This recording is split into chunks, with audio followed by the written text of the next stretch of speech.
श्री महाप्रज्ञ गुरवे नमः। जिसके सांसों में रहता है शाश्वत शांति का स्पंदन, उस महाप्रज्ञ को वंदन, उस महाप्रज्ञ को वंदन।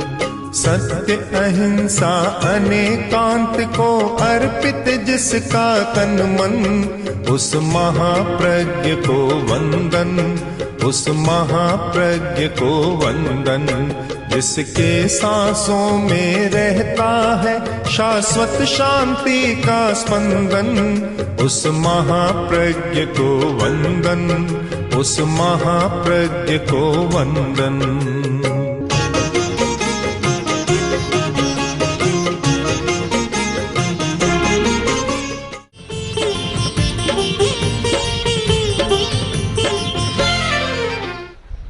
कि रत्न किसको माना जाए?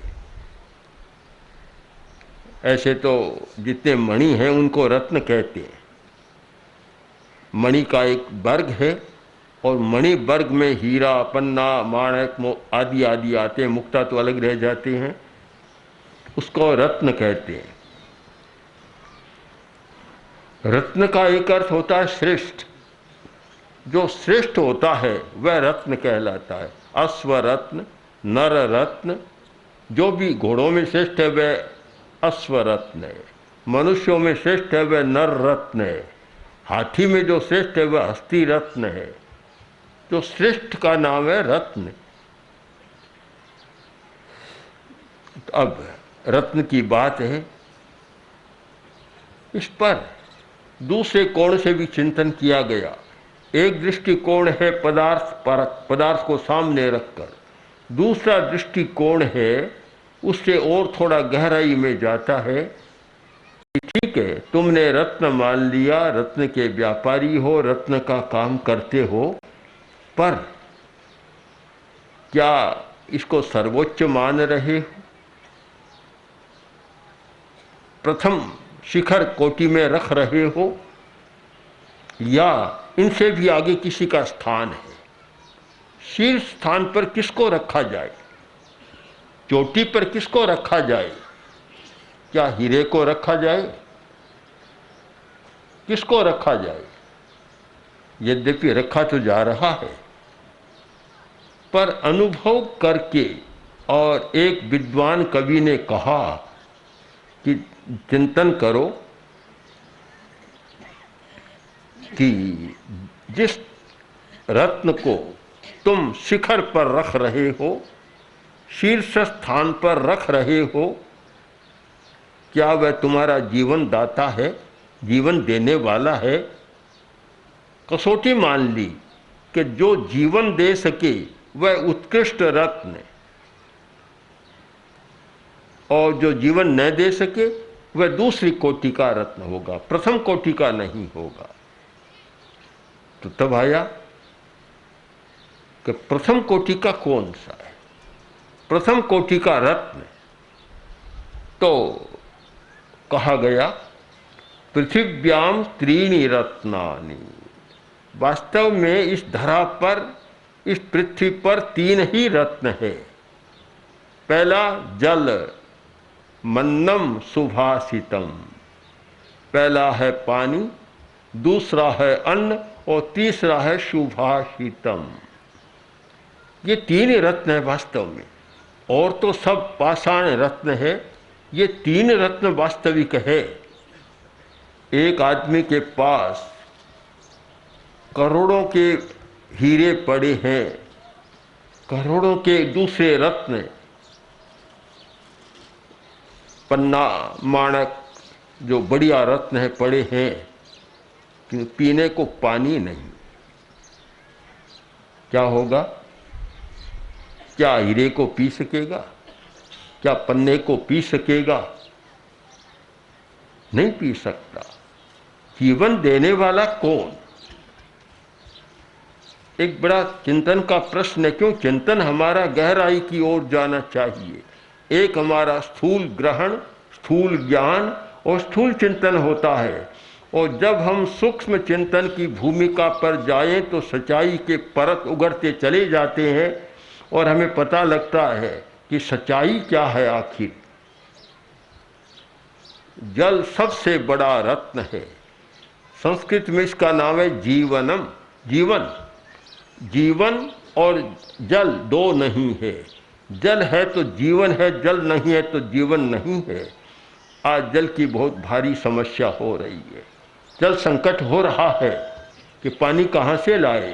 कितने ही सरकार टैंकर भेज दे, फिर भी पानी की समस्या हल नहीं हो रही है। पानी का संकट और गहराता जा रहा है। एक जगह नहीं, विश्व के बड़े भाग में जल संकट हो रहा है।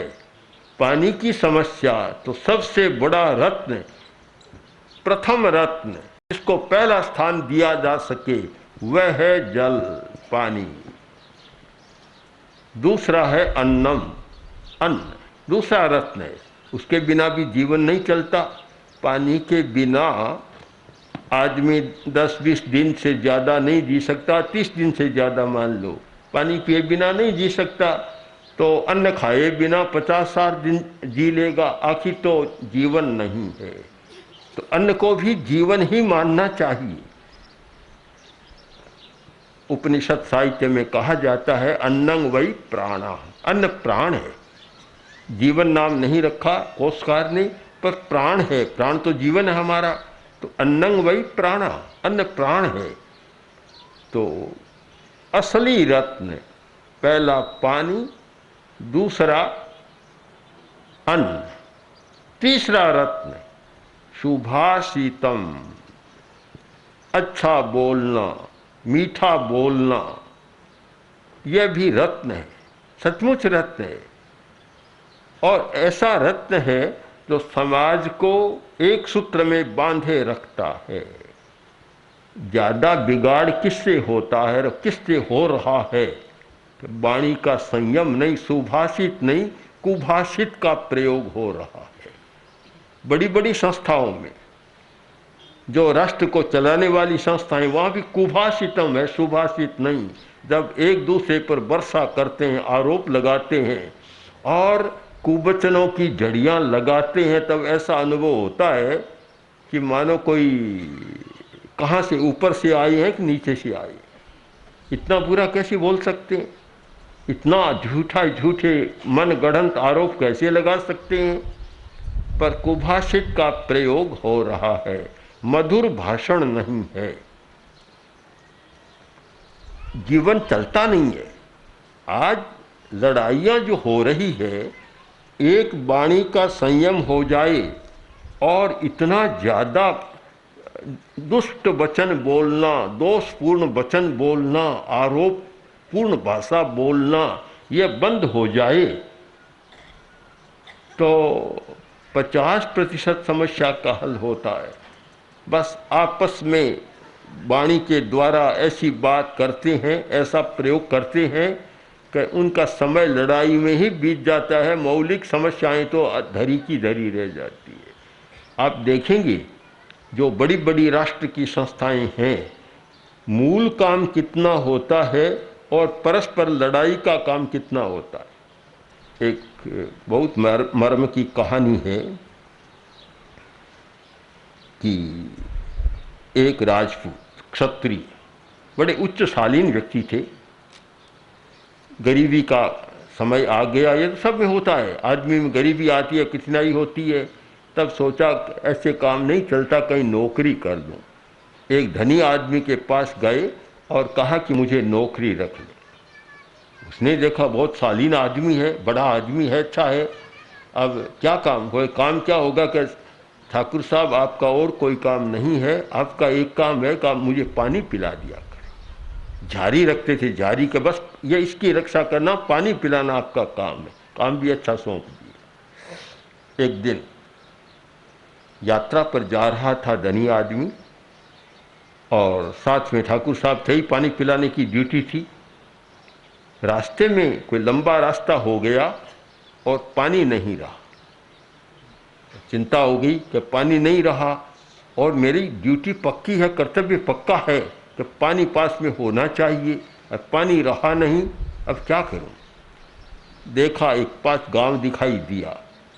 ठाकुर ने कहा शेर साहब मैं अभी आ रहा हूं, कुछ समय में आ रहा। गए वहाँ, गाँव वालों से पूछा कुआं, तो कुआं तो यहाँ है, पानी के पानी बहुत बढ़िया है, पर वहाँ समस्या है।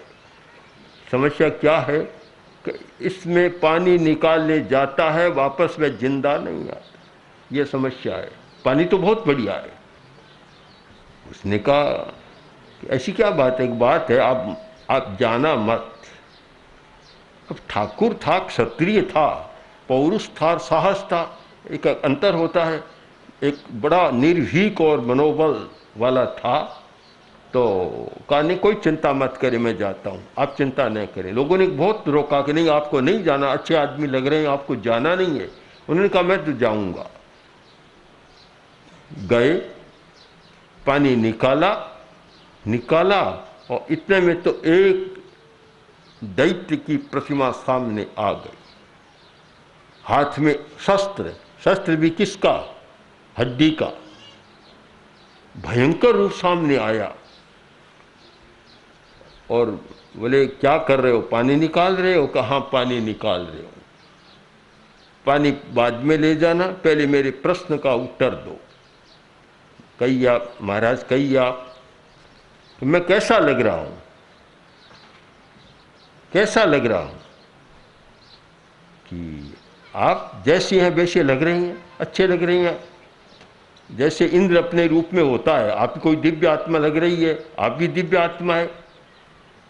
खुश हो गया कि ये शस्त्र मेरे हाथ में कैसा लग रहा है, कि जैसे इंद्र के हाथ में वज्र होता है, ये आपका शस्त्र आपके हाथ में शोभा दे रहा है।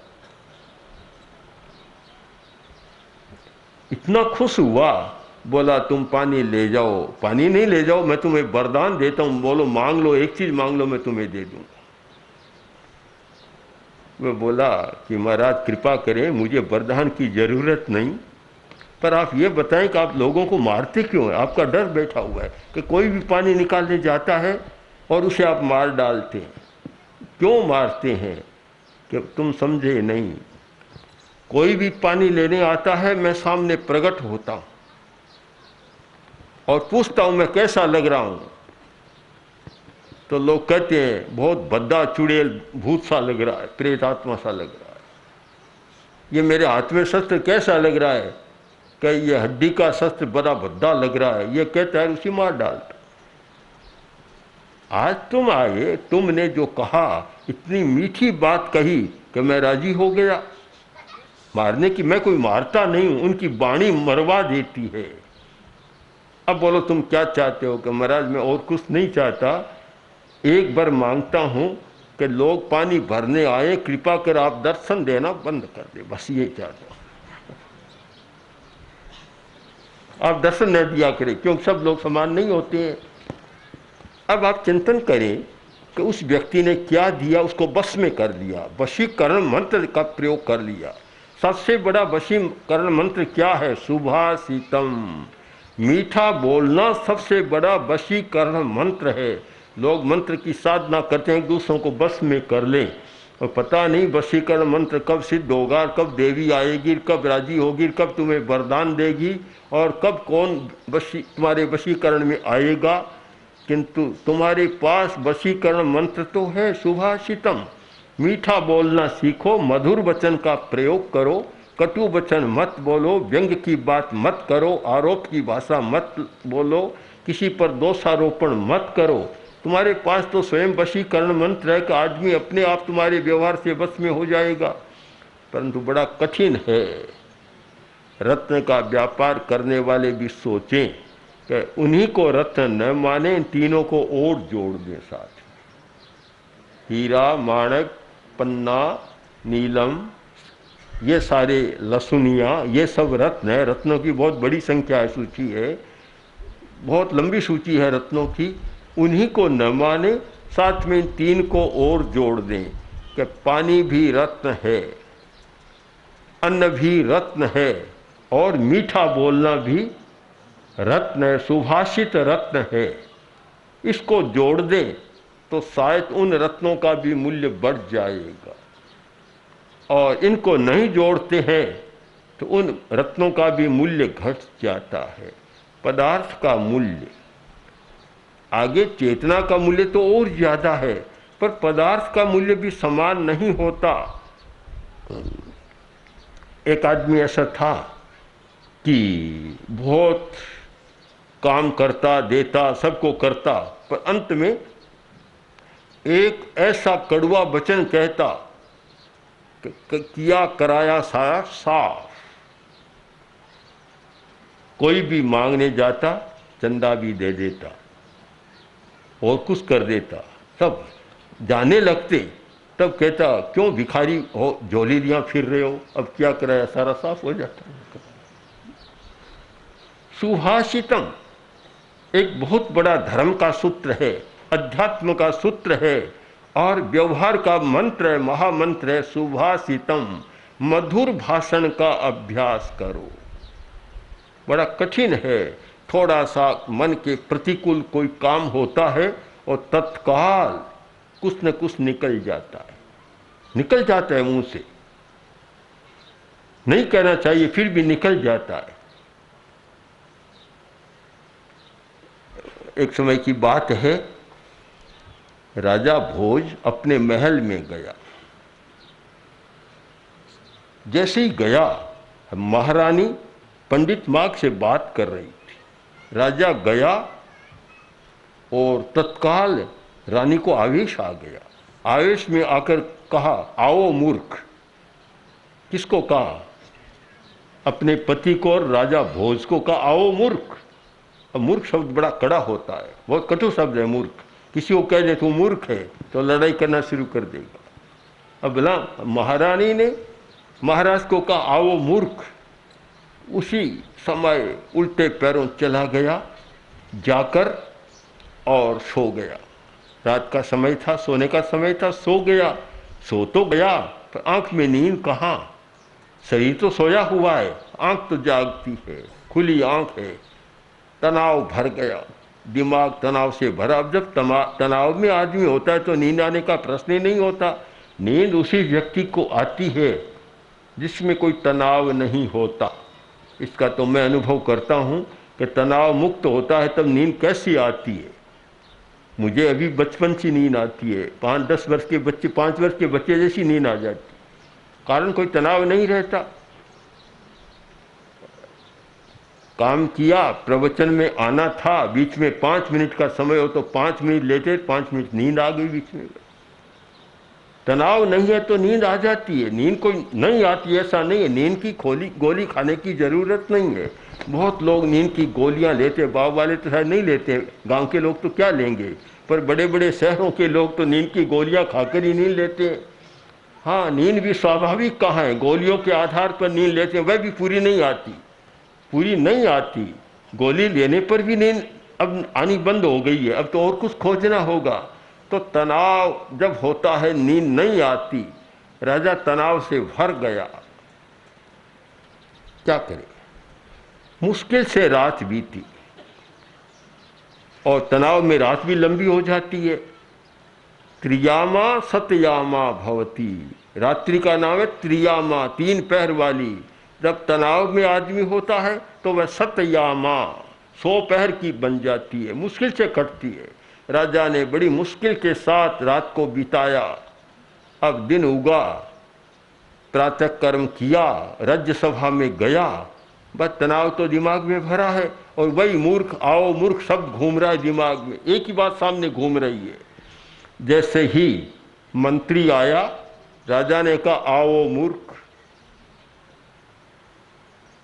मंत्री ने सोचा आज क्या बात है, कोई स्क्रू ढीला हो गया लगता है, आज क्या बात है, आज आओ मूर्ख, पर बोला नहीं, राजा के सामने बैठ गया। सामंत आया, आओ मूर्ख। अब कोई भी आता है तो राजा कहता आओ मूर्ख। अब बोले तो क्या बोले, न बोले तो क्या करे, बड़ी असमंजस की स्थिति बन गई, समस्या बन गई, क्या करें। अब आखिर कालिदास आया और राजा ने कहा आओ मूर्ख।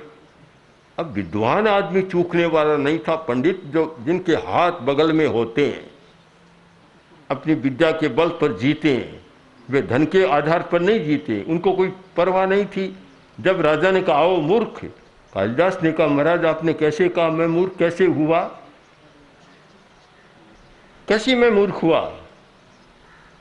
गच्छन्न खादामि हसन्न जल्पे गतम न सोचामि कृतं न मन्ये द्वाभ्याम तृतीयो न भवामि राजन किं कारणं भोज भवामि मूर्खः किं कारणं भोज भवामि मूर्खः। महाराज आपने मुझे मूर्ख कैसे कहा। मूर्ख वह आदमी होता है तो चलता हुआ खाता है। आजकल नहीं है, पुरानी भाषा है, आजकल तो चलते हुए सब खड़े खड़े चलते सब खा सकते हैं। हाँ, मूर्ख तो वह होता है जो चलता हुआ खाता है। मैं तो नहीं खाता, फिर मैं मूर्ख कैसे हुआ। असन्न जलपी, वह आदमी मूर्ख होता है। बात तो बाद में कहता है, पहले ही हंस पड़ता है। वह आदमी मूर्ख होता है, मैं तो ऐसा नहीं करता। तीसरा लक्षण गतम न सोचामी, जो बात बीत गई, जो चला गया उसके शोक करता रहता है, शोक करता रहता है, वह आदमी मूर्ख होता है। मैं तो ऐसा नहीं करता, चला गया सो चला गया, जो बीत गया सो बीत गया, जो बीत गई सो बात गई, मैं चिंता नहीं करता, शोक नहीं करता। मैं मूर्ख कैसे हुआ। चौथी बात कृतम न मन्ने, अहंकार करके काम करके ढिंडोरा पीटता रहता है। किसी का काम कर दिया, काम इतना सा किया, पूरे दिन भर गांव में ढिंडोरा पीटेगा, मैंने उसका ये कर दिया, मैंने उसका ये कर दिया, मैंने उसका ये कर दिया। वह किसी से विवाह के समय बागा पहनते हैं ना, मांग कर लाया, साथ हो गया, बारात में चलता है कि देखो, लोग कहते हैं बागा बहुत बढ़िया है, कि देखो ये मेरा है। इतना कहा, बीच में ही उसने कहा ये तुम्हारा, बीच में ही ले जाओ, हमें नहीं चाहिए। तो कृतम न मन्ने, थोड़ा सा किसी का भला उपकार कर देता है, इतना ढिंडोरा पीटता है कि बेचारे को शर्मिंदा कर देता है, तो वह मूर्ख होता है। मैं तो ऐसा नहीं करता। पांचवी बात कि जहाँ दो आदमी बात कर रही हैं और बीच में तीसरा जहाँ धमकता है, वह मूर्ख होता है। मैं तो ऐसा नहीं करता। राजा ने दोनों कान पकड़ लिया। महारानी ने मुझे कहा मूर्ख, वे दो बात कर रहे थे, महारानी और पंडित माँ बात कर रहे थे और मैं बीच में चला गया, इसलिए रानी ने कहा आओ मूर्ख, बात अब समझ में आ गई, समाधान हो गया। राजा ने कहा अब बैठ जाओ, अब नहीं कहूँगा किसी को मूर्ख हो गया, समाधान हो गया। तो आप जानते हैं कि वाणी का व्यवहार इतना एक विचित्र होता है कि अगर आदमी बोलना सीख जाए तो कहा जा सकता है कि उसने बहुत कुछ सीख लिया। ओम श्री महाप्रज्ञ गुरवे नमः।